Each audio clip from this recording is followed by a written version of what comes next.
estudantes relataram ter sintomas de ansiedade e depressão durante as atividades remotas pela pandemia. O que eu queria te perguntar? E aí você começou a falar do vermelho, eu fiquei pensando na hora, né? Quando a gente era pequeno na escola, isso acontecia na minha época, eu não sei como é que é hoje, mas normalmente, você tira nota vermelha, pô, filho, nota vermelha, né? Não sei o quê. E ao invés de a gente dar um reforço, pô, acho que se você, na próxima vez, vamos tentar estratégias melhores aqui, vamos mudar algumas estratégias. O que você acha de fazer um mapa mental? A gente não batia a palma pro vermelho. Mesmo que, e não tem que bater, tudo bem, mas mesmo que houvesse esforço, eu sempre tentei cuidar disso na educação dos meus filhos. Eu sempre tentei premiar o esforço, a dedicação.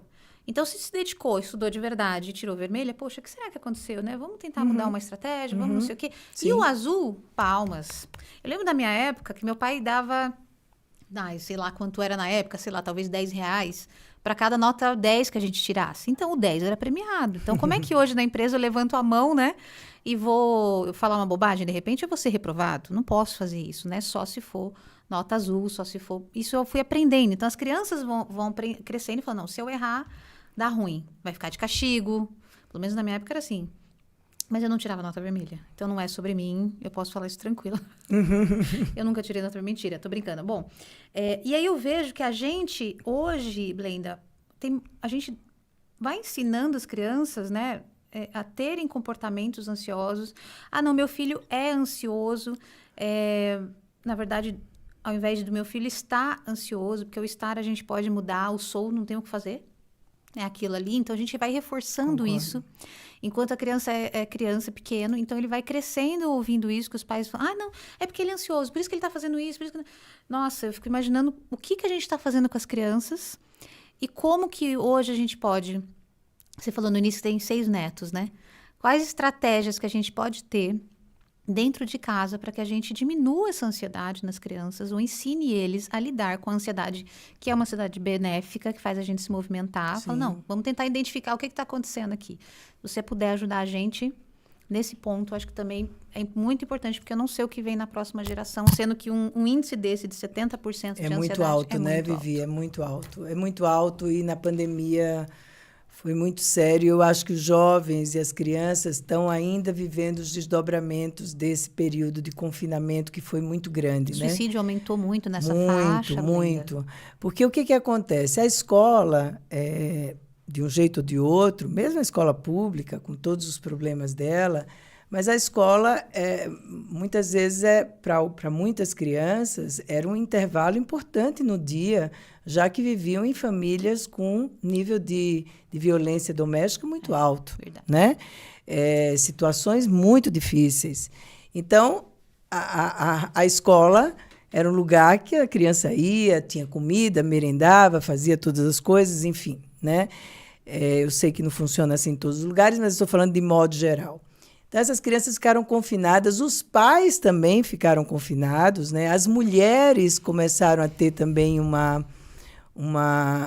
jornada que já tinham antes, né? Mas uma jornada maior, porque elas estão dentro de casa com as crianças, às vezes com bebês. Quantas mulheres faziam reuniões de trabalho com o bebê no colo, com o bebê na cama, não é? Homens e mulheres, mulheres e mulheres, as pessoas, né, começaram a descobrir sua casa, né, e começaram a descobrir os seus relacionamentos, né? Então, eu acho que foi a questão da internet ficou muito forte, as telas, a televisão, porque não tinham o que fazer com as crianças, né? Então, eu acho que a família ou o grupamento de pessoas que moravam juntos, porque muitas pessoas moravam sozinhas ou só com um amigo, uma amiga, enfim.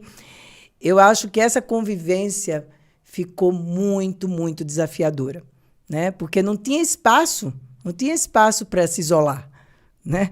Eu me lembro de atender uma família que uma das estratégias que a gente usou para o pai e a mãe e o adolescente ter algum espaço era poder ficar no banheiro um tempo, né? Nossa. E não era nem que estava tomando banho, fazendo nada. Não, eu vou para o banheiro, que ali eu fico, é um lugar que eu tenho e que ninguém me perturba, eu vou ficar aqui por 15 minutos. E aquilo fazia uma diferença enorme, porque a gente precisa desses momentos das pausas de solidão. Então, você estava perguntando com as crianças, não é?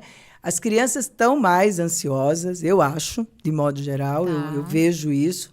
as exigências são muito maiores em cima delas e os pais precisam trabalhar muito para dar conta dos filhos, para fornecer... Olha que paradoxo. Para eu fornecer uma qualidade de vida para minha família, eu preciso me ausentar dela trabalhando muito. Que coisa, e não né? tem muito. E é assim que funciona. Então, eu acho que é preciso que os grupos, né, familiares, eles resgatem um pouco, resgatem muito, né, os momentos de intimidade com os filhos, né? Poder sentar a uma mesa sem celular, né? Poder sair e vamos fazer um passeio só a gente, sem o celular, né? Vamos conversar, vamos olhar um para o outro, vamos ver o que está acontecendo, vamos falar sobre você estar agitado, o que está acontecendo. Então, eu acho que a gente precisa resgatar um pouco um momento que não tinha, quer dizer, tinha televisão, né? Mas a televisão a gente não carregava para todos os lugares, então tinha jeito de ficar sem ela, agora não é assim. Mas eu acho que a gente precisa tirar o excesso de estímulo. Acho que as crianças estão hiperestimuladas atualmente. Eu vejo assim. Tá. É uma angústia dos pais de preparar os filhos, né? Tem que preparar meu filho. Então, tem que dar muita atividade, tem que aprender todas as coisas, tem que saber, e leva para cá, e leva para lá. E é muita informação na cabeça da criança, e a criança não consegue, ela não tem nem lobo frontal, que é essa parte aqui que faz toda a leitura de realidade, desenvolvido para dar conta daquilo tudo. Então, não tem jeito, a criança vai ficar ansiosa. A criança vai roer mais a unha, a criança vai ter insônia. Hoje a gente tem crianças com 7, 8 anos com problema de sono, né? Então, é decorrência, eu acho que a matriz disso, ela também é cultural e social, né? Ela não é somente, vamos dizer, tem sua parte da relação dos pais, enfim, e outras coisas, mas eu acho que tem esse caldo todo que está todo mundo inserido. Então, eu sempre sugiro, né, que os pais voltem um pouco para a natureza, façam programas que têm a ver com a natureza, coloquem o pé no chão, saiam, ensinem as crianças a contemplarem, né? Hoje não se contempla mais. Contempla o sol, contempla a árvore, Você não precisa estar fazendo algo, porque hoje é assim, né? Sim. Você precisa estar ocupado, fazendo alguma coisa. Você não pode ficar à toa. Você não pode ter tédio. As crianças não vivem tédio, porque estão preenchidas de tudo o tempo todo. E o tédio é um momento extremamente importante. A gente precisa viver o tédio. A gente precisa dizer, não tem nada para fazer. Então, é aí que surge.